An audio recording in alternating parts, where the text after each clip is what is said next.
ஹாய்ங்க. Sunday மதியம் one pot green soya pulao தான் பண்ணியிருந்தேன். சோயாவை 5 நிமிஷம் ஹாட் வாட்டரில் நல்லா ஊற வச்சிடலாம். அதுக்குள்ளே க்ரீன் சட்னி ரெடி பண்ணிடலாம்.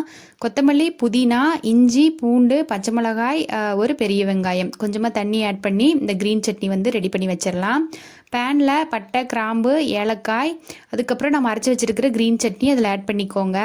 மசாலா ஐட்டம்ஸில் 1/4 ஸ்பூன் மஞ்சள் தூள், 1/2 ஸ்பூன் கரம் மசாலா தூள், தேவையான அளவுக்கு உப்பு, ஒரே ஒரு தக்காளி பழம். மசாலாவோட பச்சை வாசனை போக வரைக்கும் நல்லா வந்து ஃப்ரை ஆகட்டும்.